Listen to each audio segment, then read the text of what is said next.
Okay, in the third book of the X-Men vs. Avengers versus series, the first fight was Colossus and Thing. The second fight was Black Widow and Ilyana Rasputin, or Magik, spelled with a CK.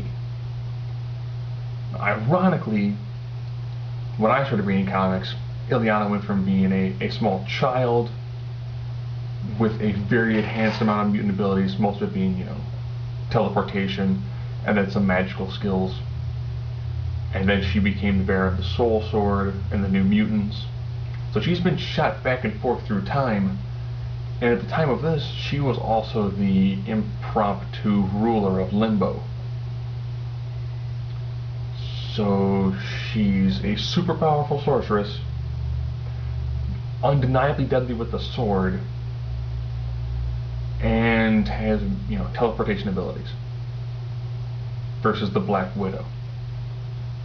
I thought Black Widow fell out of place in like the Avengers movie, taking on essentially an army of aliens and a demigod.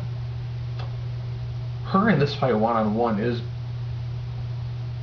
I have no idea why they picked her.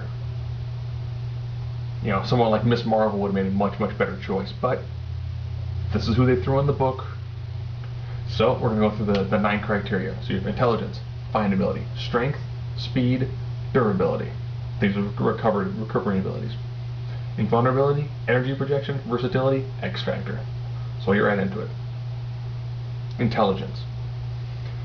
I have to give this one to the to the Black Widow. Yeah. Ironically, you've got someone who rules Limbo versus someone who's done a tremendous amount of spy work in military counterintelligence. I have to give the edge to Black Widow. Fighting ability.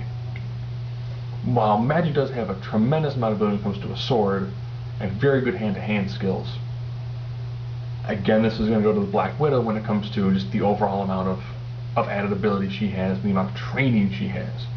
She's got nothing to fall back on. It's pretty much whatever she brings to the table, that's what's going to help her survive. Speed. Depending on the time when you're reading about Magik, she normally actually wears body armor, but she can also teleport.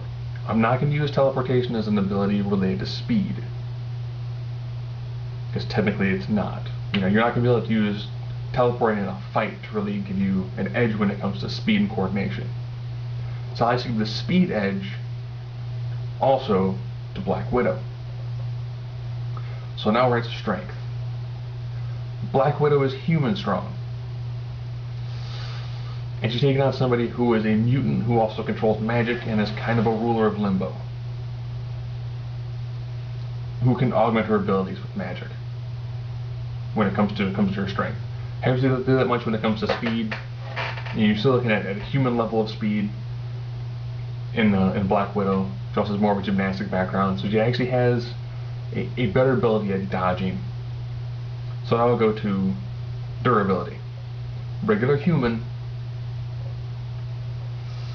teleporting magic user, ruler of Limbo. Now we're going to look at invulnerability. Again, you got someone who has ability for magic, so you have shields, you have armor, you have a lot of things she brings to the table. Energy projection. Broken record, but you do have a master spellcaster who teleports and can summon demons. Versatility. Did I mention you can summon demons? And now that all-important X factor, what else wasn't covered in this? What's going to help Black Widow is the fact that she's normally good for sneaking in, killing her target, sneaking out.